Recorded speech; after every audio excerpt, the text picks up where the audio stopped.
Welcome to Amateur Radio's Reflector magazine by the East Coast Reflector. The Reflector is an all-volunteer run system and never charges for their magazine or to get on the air, so click subscribe to give us a boost. We also accept donations at eastcoastreflector.com. Volume 15 of the Reflector magazine, April 2025. Articles featured in this volume: Dick's Corner, The Antenna Farm, RF Baluns, the Toledo Hamfest, What the ECR Means to Me, Celebrity Call Sign. You'll also find information on nets, user-submitted pictures, Aeronautical Mobile Net, comics, Ask an Elmer, how to connect to ECR, prayer list, silent keys, and more. Dick's Corner by WB2JPQ. Exciting updates from the ECR. New nets, events, and ways to get involved.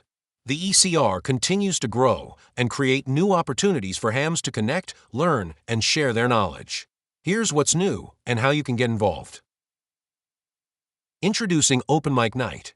Many of our users have requested an evening net, and we've listened.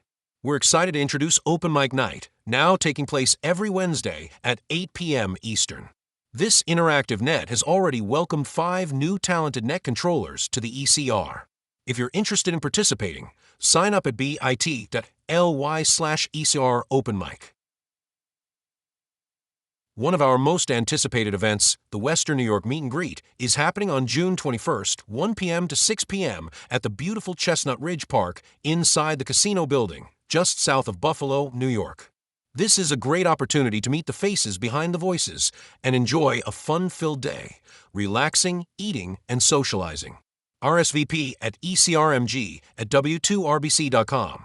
The cost is $15 at the door. The price includes hamburgers, hot dogs, snacks, and drinks. 12 and under are free. Dayton is coming, and many of us from the ECR will be attending. We'll have a table in the outdoor flea market spaces, so stop by and say hello. We look forward to seeing you there. Aeronautical Mobile Zoom Presentation.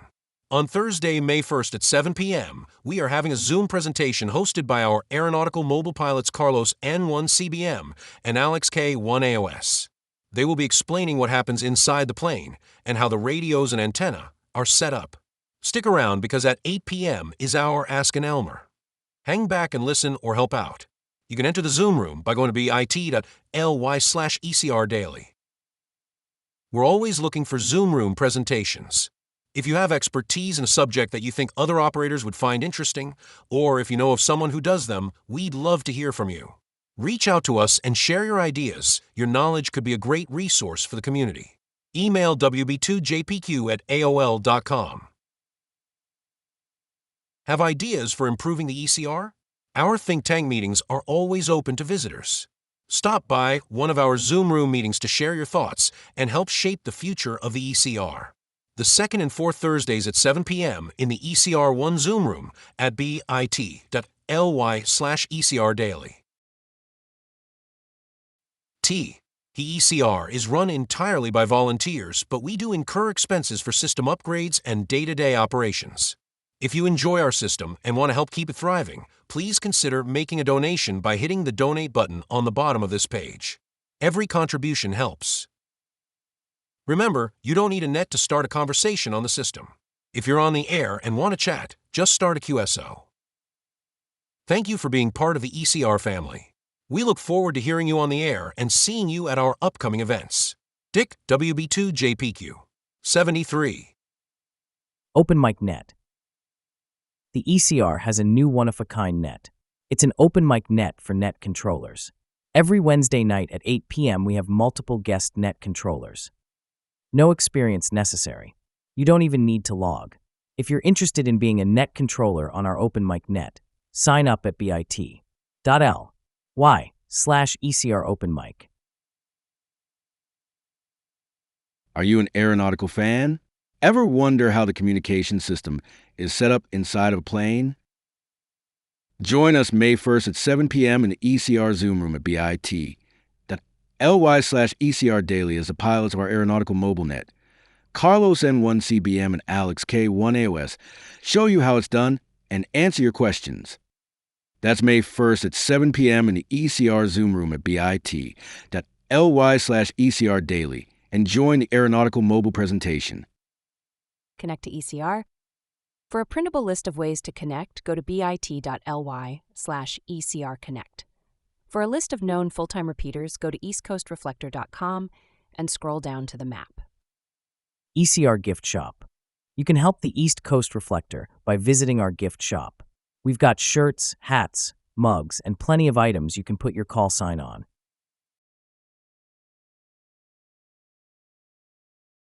Ham pictures. Meet the face behind the voice.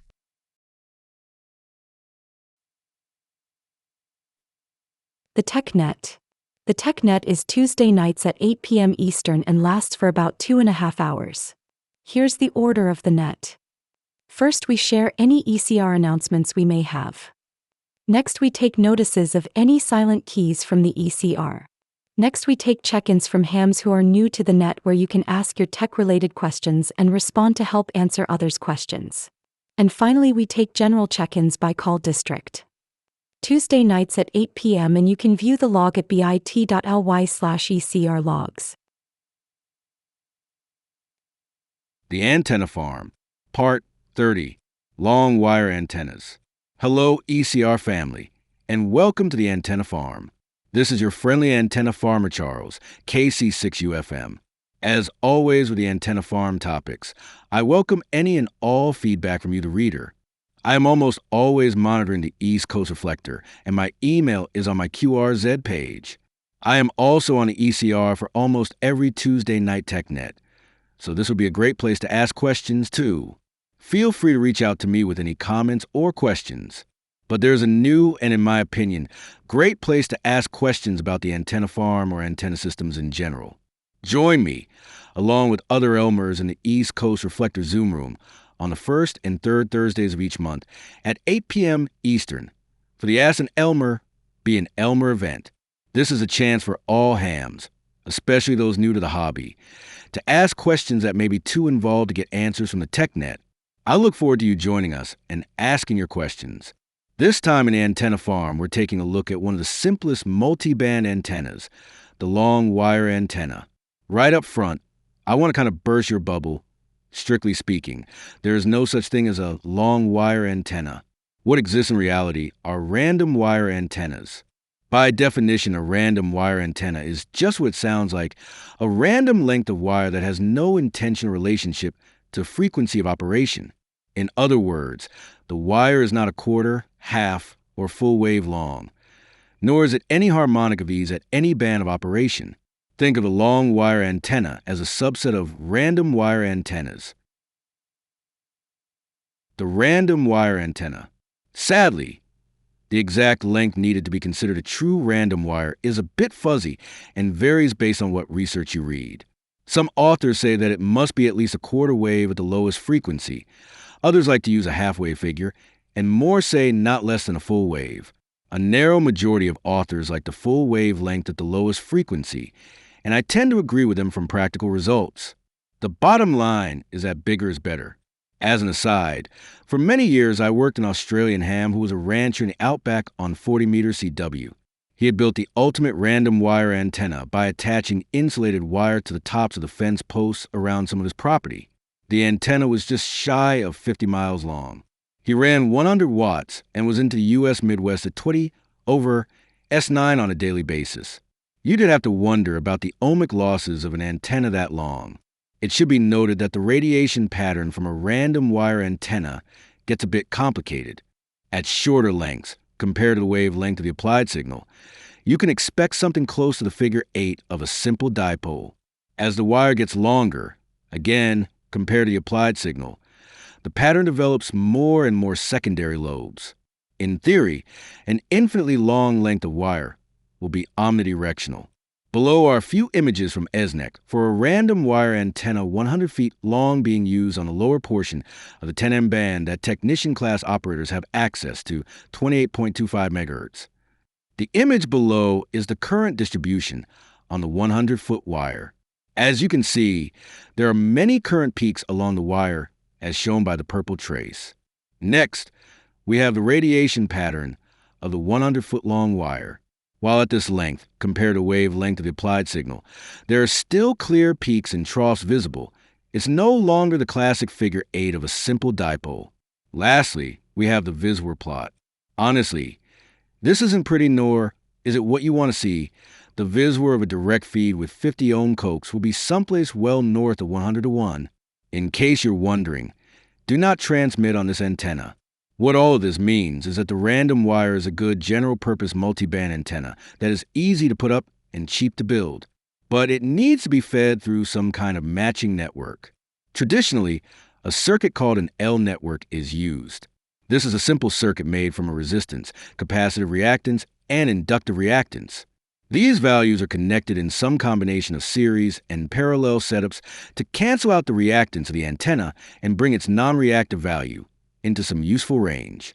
If you look back at the VSWR plot, you will see in the lower left corner that the antenna impedance is 177.4 J2658 ohms.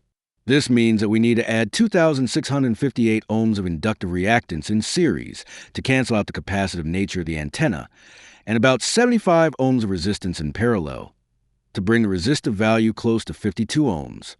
The downside to the solution is that it is extremely frequency dependent. Shift the operating frequency even a small amount, and this solution will fall apart. The real solution is to use a high-quality, variable matching unit designed to handle random wires. You probably know these as antenna tuners. Again, these gizmos do not tune the antenna. They simply provide a load to the transmitter that will not cook the final amplifier. Not all tuners can work with a random wire. Check the product information. On the back, there should be a single binding postmarked wire or random wire or maybe long wire. There may be other connectors too. This tuner will allow you to load up the random wire antenna safely with your radio. I know of no amateur radio that has a built-in tuner that will load a random wire. There might be one I'm not familiar with. Also, only a handful of external tuners will load random wires. And while there are a few automatic external tuners that claim to work with random wire antennas, I have yet to see one that does a very good job. This means that you should look for a good, high-quality manual external tuner with roller inductors, and that has been designed to work with random wires. Warning: you know how other hams go on and on about running as low a power setting as possible when tuning your antenna? The random wire antenna is why they tell you this. Most transmitters are designed in such a way that at maximum power, the final amplifier devices are being pushed to their limits. There is little margin for error. Now throw that iffy design onto an antenna with outrageously high VSWR, and you're almost guaranteed to exceed the ratings of the device. By reducing power to the minimum needed to make the adjustments to the tuner, you give yourself and your radio some wiggle room. Get in the habit of reducing power to the minimum every time you change frequency, even if only by a little bit, and adjusting your matching system. The long wire antenna. Remember when I told you that there is no such thing as a long wire antenna? Technically, that's true, but you'll often see long wire and random wire used as synonyms. The well-informed ham will know better. In practice, when the aforementioned well-informed hams say long wire, they are really talking about a non-random wire length. Thanks to W0IPL, there are a number of non-random long wire lengths that are commonly used in amateur radio. You can see Pat's study results at www.w0ipl.net, where he has figured out the best non-random lengths to work on the various ham HF bands. Some of those lengths should look familiar to anyone who has looked into an end-fed half-wave antenna. These are the lengths used by all manufacturers of EFHW. The neat thing is that Pat has developed these lengths so that a normal antenna matching system, like that built into your radio, will be able to tune and load the antenna under most conditions. There are two things to keep in mind about Pat's numbers. First, these are not random wire antennas. They are very specific lengths selected to work on very specific bands. Second, there is very little chance of these non-random wires working on any bands other than those intended. Case in point, 60M is out of the question. Installation. If you have the real estate to string up a true random wire, this is an antenna worth considering. The only things you need to make it work are enough wire to make the run. Larger gauge is better to reduce ohmic losses. Some appropriate insulators to mount the antenna wire, and the right kind of tuner to load it up. Exactly how the wire is routed isn't very important.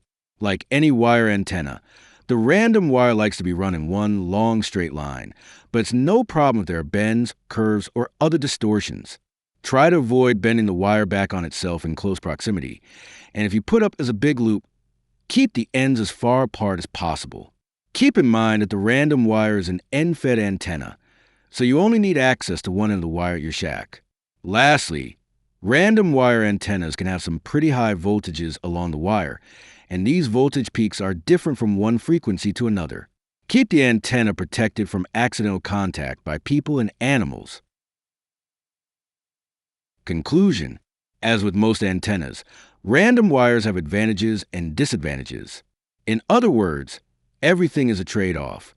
First, the random wire with an appropriate matching network can match any frequency above its lowest design half-wave point. In other words, a random that can load 180M will also load 70 centimeters with the right matching network. As noted before, other than the tuner needed for random wire antennas, everything else is dirt cheap. The cost of the tuner is also offset by the fact that you can use it for other antenna types too, coax, balance lines, and more. It's not a one-trick pony. Installation is super simple, but you do need to have the physical room for the antenna. Just run one end of the tuner in your shack, route the rest of the wire any way you can, and you're good to go. The most common problem that I have seen with random wire antennas is getting RF in the shack. This is almost 100% due to poor grounding of the station. Everything, and I mean everything, must have a solid, low-impedance path to ground. The household electrical ground wire won't do the trick. A simple run of 6 AWG wire daisy-chained to the gear isn't going to cut it. Each and every piece of equipment in the shack must be connected with short, heavy wire, preferably using copper braid, to a common ground point. That ground point, preferably a thick metal plate of a good size, must be connected with a heavy, low-impedance strap to an effective earth ground. Failure to provide a good grounding system will result in RF in the shack. Yes, RF burns are nasty and poor performance. Like a good tuner, a good ground will help with your station performance no matter what antenna or radio you use. So the cost is spread out. With a little knowledge, planning, and due diligence, a random wire antenna can be a great asset to your ham station. Next time on the Antenna Farm, we're going to take a look at an antenna that many of you may have never heard of, the DDR antenna. If you know of an antenna construction article on the web, please drop me a note with the pertinent information, and I will look at it for consideration as an article for the Antenna Farm. Take care, and 73. Charles, KC6UFM. Meet and Greet 2025. It's that time again already. The annual Western New York ECR Meet and Greet is approaching quickly. Join us on June 21st for a gathering of food and friends. It's $15 at the door. Kids 12 and under are free. You're welcome to come alone or bring the family. RSVP at ecrmg@w2rbc.com. Space is limited. Don't delay. Text line 716-317-9050. Text in your call sign to get on the log. The Morning Brew is a popular fast-paced net. It can be difficult for new hams, digital, or Echolink users to get through the pile-ups.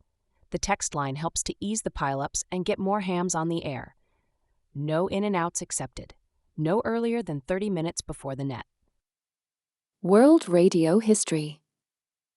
WorldRadioHistory.com is a large archive of radio publications. Here are a few snippets of one of the magazines. Pictures 2. POTA pictures submitted by ECR users. The Morning Brew is a light-hearted, fast-paced net. Check in and answer a simple question. Mobile check-ins are given priority. Don't want to deal with the pile-ups? Text your call sign to 716-317-9050 to get on the log. RF Balance by Harry Lythal, SM0VPO. One of the most important components in a transmitting system is the antenna feeder system. If you are fortunate enough to have 500 watts, then a few watts here, or there may not mean very much to you, but there are several advantages to using a balun. Elimination of radiation from the feeder cable makes the antenna radiation pattern predictable. Dramatically reduces QRM, TVI to neighbors.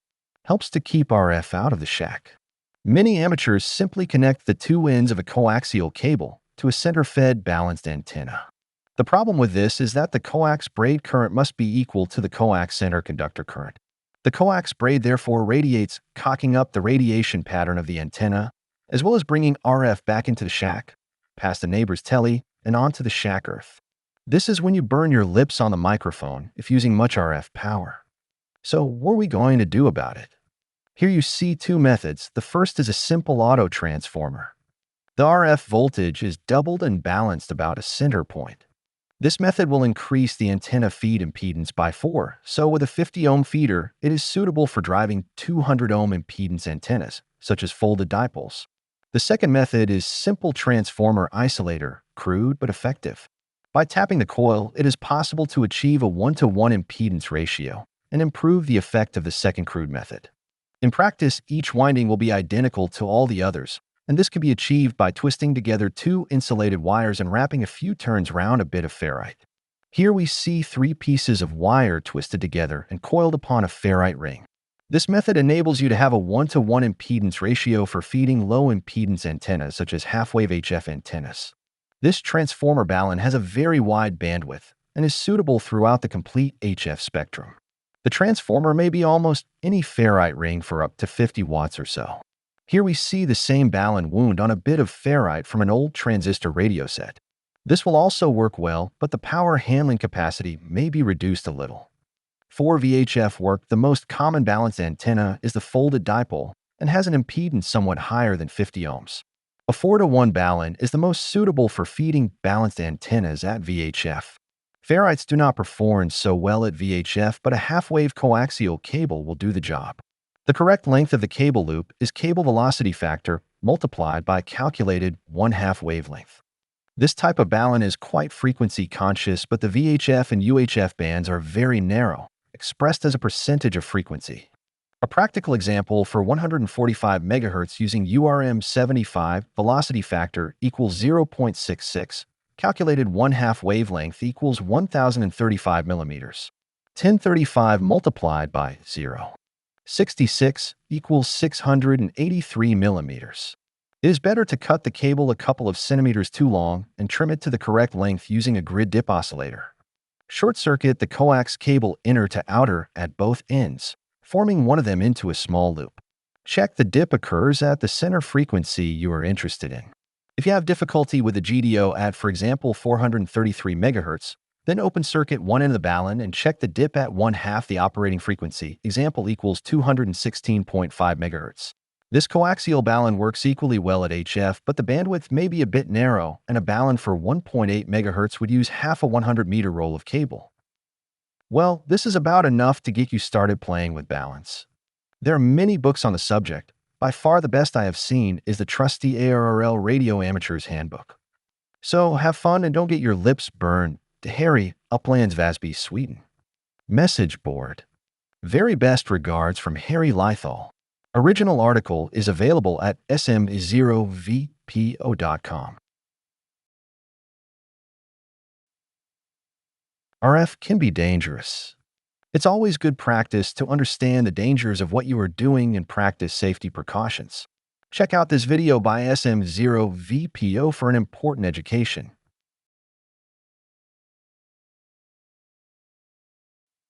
ECR Aeronautical Mobile Net. The ECR would like to give a warm welcome to Alex, K1AOS, and Carlos, N1CBM, the pilots of the new Aeronautical Mobile Net. Join the Facebook chat under events at facebook.com/W2ECR to stay current. Flights may be delayed or canceled. This is the best way to stay current. Times, days, and frequencies vary and may change without notice. Connections. There are many ways to connect to ECR. For a printable list, go to bit.ly/ECR Connect. There, you will find the information to connect via ADN, DMR, DV switch, Echolink, Hamshack hotline, Hams over IP, IRLP, and Yaesu Fusion.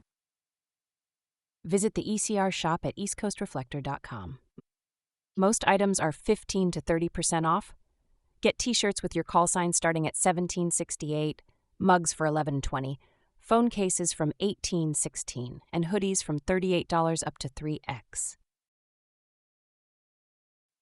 Pictures 3. Pictures submitted by ECR users.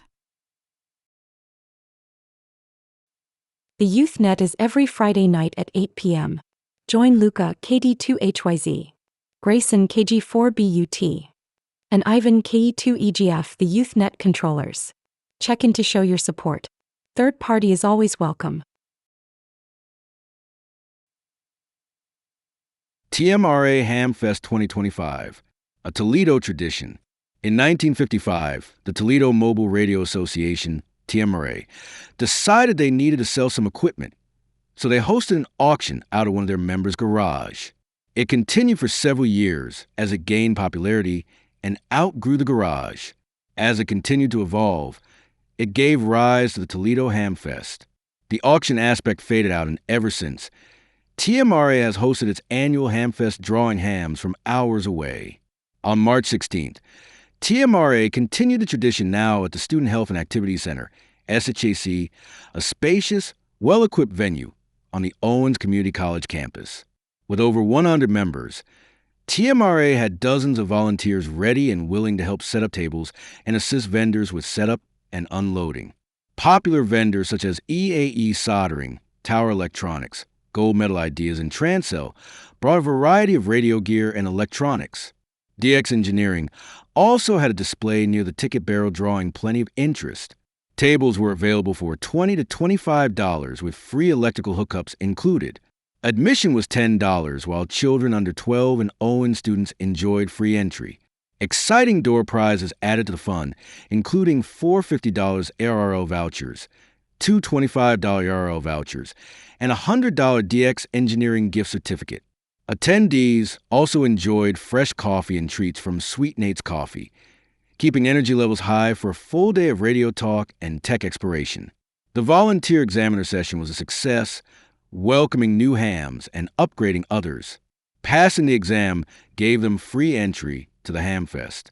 Regular membership dues are $30 for hams under 70 years of age, $10 for those 70 and older, and $10 for family and students.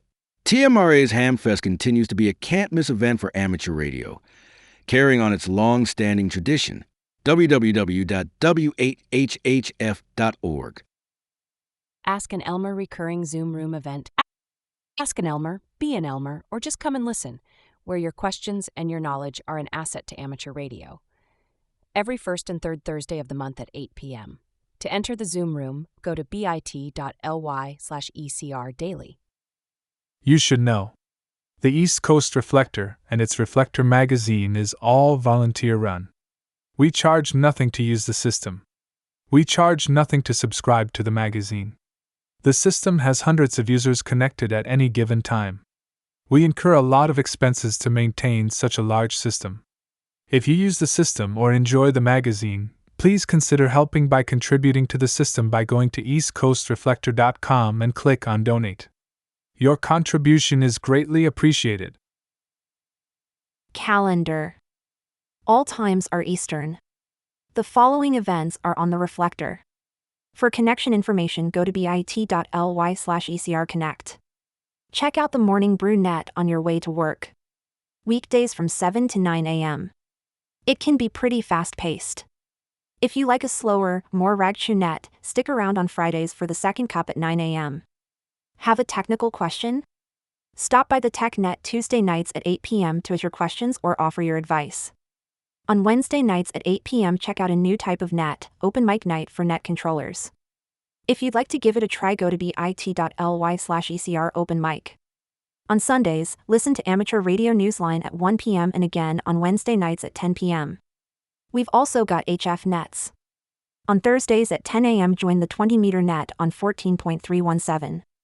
And on Saturday mornings, join us for the 40-meter net at 9 a.m. on 7.245.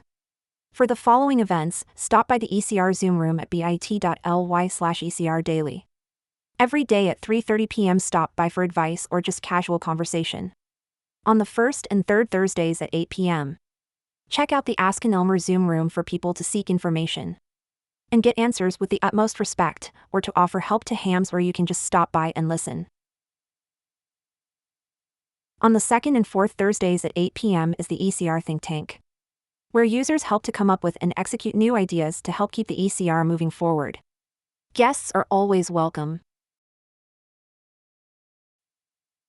Pictures 4. Pictures submitted by ECR users. HF Nets.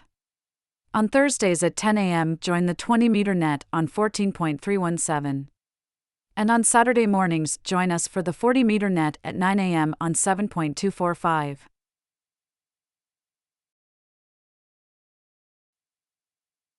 What the East Coast Reflector is to me. ECR is a family of great people, and I am so lucky to be part of this family. What a group!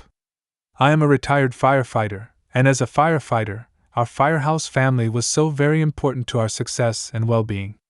I also have my home family, so a firefighter is a very lucky person. 2 families. Once I retired, the FD family was not as relevant anymore, although the retired guys stick together like glue. If someone needs something, we are there for each other. Now I have 3 families: my home family, my FD family, and the ECR family. I got some very tough medical news on April 25, 2024, and that was cancer. AML. Acute myeloid leukemia to be exact. I wasn't going to do the chemo because of the side effects. In my mind, the treatment was worse than the cancer. My wife and the ECR family encouraged me to do it. If I didn't do the chemo, I would not be writing this. The encouragement and support via the Zoom room got me through this cancer. Thank you. Thank you. Thank you. Hearing other people's stories was such a great help and inspiration to me. Next, I was faced with the fact that the AML will be back. It's not a matter of if it will come back, it's when. I would need a stem cell transplant to give me a chance to beat this. I was so frightened. I knew the transplant was going to be difficult, and it was, but with the encouragement of my family, friends, and the ECR family, I made it. My transplant was a 100% success. I am still recovering but doing fantastic. It is truly amazing how well this group is run.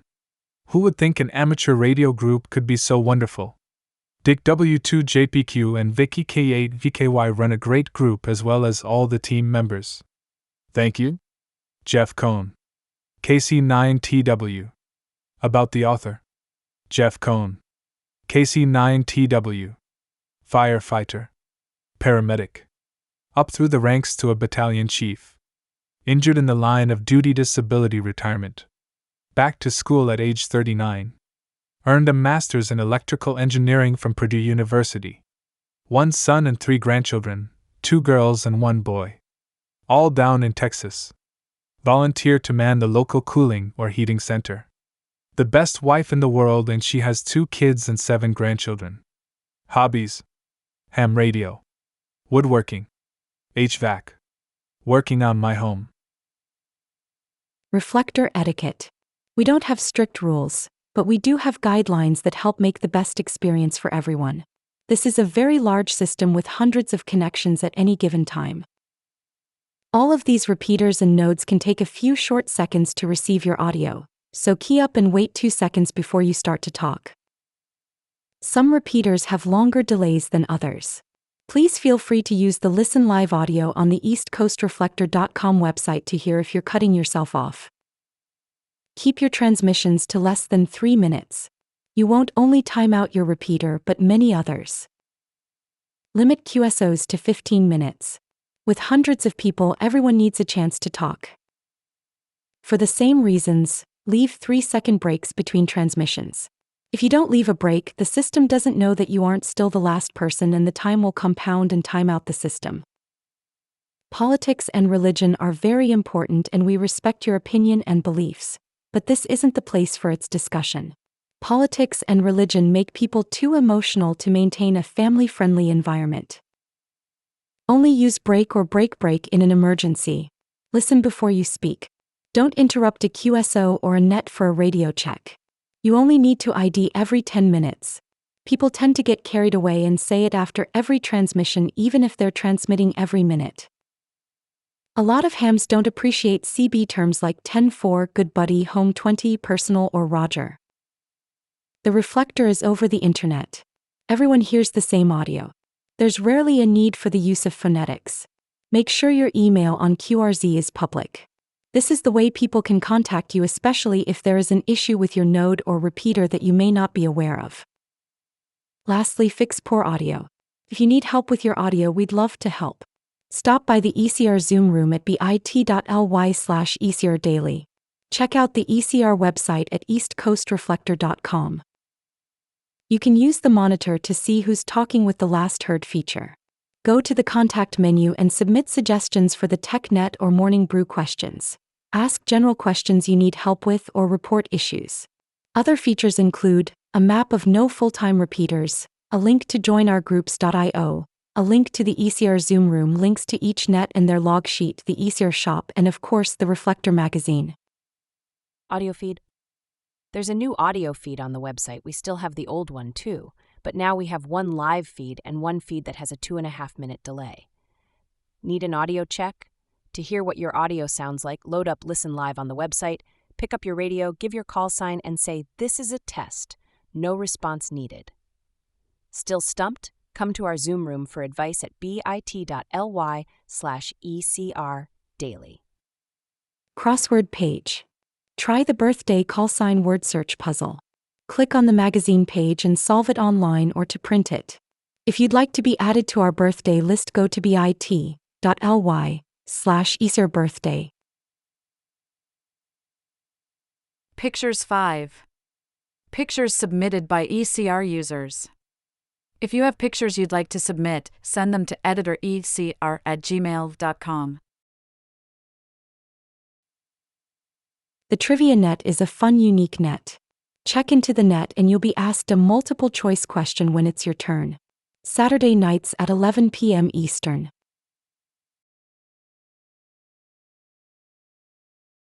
Celebrity Call Sign 1 by Joe KD1TFB. Gary Shandling, KB6LQS. The Larry Sanders Show and Sanford and Son.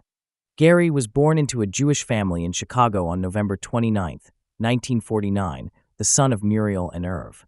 He grew up in the Casa Loma Estates area of Tucson, Arizona, having moved there with his family so that his older brother Barry could receive treatment for cystic fibrosis.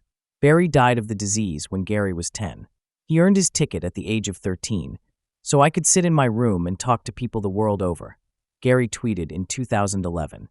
After graduating from Palo Verde High School, he attended the University of Arizona, majoring in electrical engineering.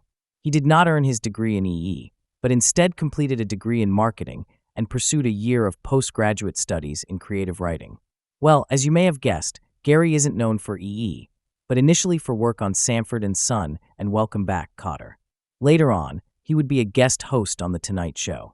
He had an eponymous show and The Larry Sanders Show. This celebrity call sign is a triple. His initial call was WA7BKG. KD60Y is an advanced. And the last one under a pseudonym for privacy, KQ6KA.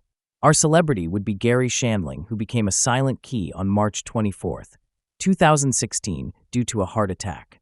As with many of these articles, the primary source of this is the English language Wikipedia, and therefore subject to the Creative Commons Attribution Sharealike 4.0 license. Celebrity Call Sign 2 by Joe KB2TFB. Walter Cronkite, KB2GSD. The CBS Evening News. Walt was born on November 4, 1916 in St. Joseph and resided in Kansas City, Missouri until he was 10 when his family moved to Houston, Texas. He attended elementary school at what was then Woodrow Wilson Elementary School, which is now Baker Montessori School. His junior high years were spent at what is now Houston's Lanier Middle School, and he attended San Jacinto High, where he edited the high school newspaper. He was a member of the Boy Scouts. Our celebrity attended college at the University of Texas at Austin, starting with the fall term of 1933, where he worked on the university's newspaper called the Daily Texan. Walt left college in his junior year, in the fall term of 1935, after starting a series of newspaper reporting jobs covering news and sports. He entered broadcasting as a radio announcer for WKY in Oklahoma City. In 1936, he met his future wife, Betsy, while working as the sports announcer for KCMOM in Kansas City, Missouri, where he was known on air as Walter Wilcox. The following year, he joined United Press International and became one of their top correspondents covering the Second World War. In 1950, Walt joined CBS News in its relatively new television division. He began working at WTOP-TV, now WUSA, the CBS affiliate in Washington, D.C. He originally served as anchor of the network's 15-minute late Sunday evening newscast called Up to the Minute through 1962. On April 16th of that year, Walt began the role for which he would perhaps be the most famous, anchoring the CBS Evening News. This celebrity call sign would be KB2GSD, which belonged to Walter Cronkite. He became a silent key on July 17, 2009, at the age of 92. As with many of these articles, the primary source of this is the English-language Wikipedia, and therefore subject to the Creative Commons Attribution Share-alike 4.0 license. Consider being a contributor. Send in your article, project write-up, pictures, story, comments, and suggestions to editor.ecr@gmail.com. You don't have to be a good writer if you have a good story. Everything will be polished and sent to you for review before it's published. Comics. What's missing from this massive ham shack? A ham. Unused equipment and broken equipment serve the same purpose. Caption. Me fighting the autocorrect demon. Facilitators. In no particular order. WB2JPQ Dick, the founding father. Or should I say godfather of the ECR? He does everything. KB2SNM Bob. He's been around since the beginning of the ECR. He's known as the junkyard dog. He's right on top of any issues to ensure that people don't get out of line and ensure family-friendly airwaves. KB5GLC Kanan. A vital part of the ECR and one of its data centers. He's a much appreciated part of the team. K4FXC David. Hamvup himself. An essential part of the ECR, also as its data center. K7K Kevin. With over 14,000 users, Kevin maintains our database, sets up amateur radio news line to be played over ECR, announcements, and many other things including DetectNet. KO4FRR Joe. Joe is the man who makes the text line possible. He's also the webmaster and computer guy. You can meet him at Orlando Hamcation or at the ECR meet and greets. W2RBC Randy. He's one of the magazine authors, heads our groups.io, and ECR think tank, and you'll also find him on our HF nets. He's always a good resource of information and always willing to help. K2CMT Mike. The infamous Morning Brew Net controller. Without him, the Morning Brew probably would have never developed. Mike has the Kentucky ability to turn a 4-syllable word into one. KD2VNU, Dan is the Youth Net director. You'll find him behind the scenes during the Youth Net helping the kids to make the magic happen. KY4ATF, Rome. Rome is the guy that made our website the best in the industry. Don't believe me? Check it out at eastcoastreflector.com. W2KJV Tony. Our YouTube man. He takes the pictures you send in and puts them into a video for everyone to see. K8BAC Al. Al is a net controller of the Morning Brew and of our 40-meter net. He's a recent, very welcomed addition to our team. And 2BH Bill. Bill is a net controller for the Morning Brew, and he's a great help at ECR events and Hamfests. W2PUT Dan. Dan is both one of the newest and oldest facilitators on the ECR team. He helped to start the ECR and has recently had time to return and help out on the Ask and Elmer, as well as write a few magazine articles and help out at ECR events and Hamfests. K8VKY Vicky. Vicky is the editor of the ECR. Made and maintains the logs with the help of K7K, and can usually be found on the net's logging. She's also ECR's first amateur of the year. V3BZ Kevin. Canada Kevin. He's our nighttime security guard. He takes care of the system while the rest of us sleep. You'll also find him once in a while logging for Alex, W7FTM on the Trivia Net. We'd also like to mention some of our other contributors. W2BLT Scott. Morning Brew Net Coordinator and Net Controller. K0GKF Jeff. Morning Brew Net Controller. W7FTM Alex. Trivia Net Controller and Creator. KO4QMM Roger. 20-meter Net Controller and sometimes the Tech Net. And our Youth Net Controllers. KD2YHC Luca. KG4BUT Grayson. KD2YFO Aiden. ECR log sheets. Our log sheets are one of a kind. You can get to them two ways. You can either go to eastcoastreflector.com and go to the net page. There's a link there. Or you can go to bit.ly/ECR logs and select the log you'd like to view. Net questions. Here's a list of most of our net questions. Ever wonder how your answer compares? Click the question to see the results. There's questions from the Morning Brew, the TechNet, Trivia Net, and Youth Net. And even the HF Nets.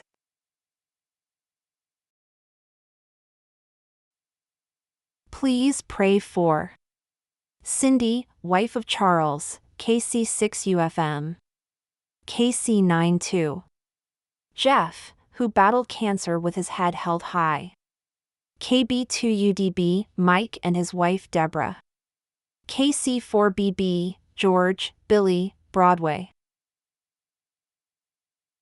Silent Keys. K9RP. Hap from Des Plaines, Illinois. K3DG.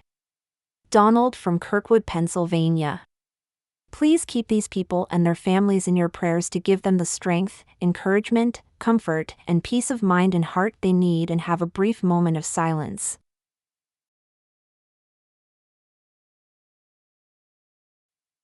Thank you for listening to the Reflector magazine. If you'd like to subscribe, go to bit.ly/ECR subscribe and enter your email. Disclaimer. The content, opinions, and views expressed in this magazine are those of the authors and contributors and do not necessarily reflect the opinions or views of the publisher, editorial team, or affiliated organizations, or anyone else. All articles, images, and information provided are for informational and entertainment purposes only and should not be considered as professional advice. The publisher, ECR, and its volunteers assume no responsibility for errors or omissions in the content provided. Readers are encouraged to verify all information independently. The use of trademarks, logos, and brand names does not imply endorsement. Reproduction or redistribution of any content in this magazine, in whole or in part, without prior written consent from the publisher, is strictly prohibited. For inquiries or permissions, please contact Vicky, KE8VKY at KE8VKY@gmail.com.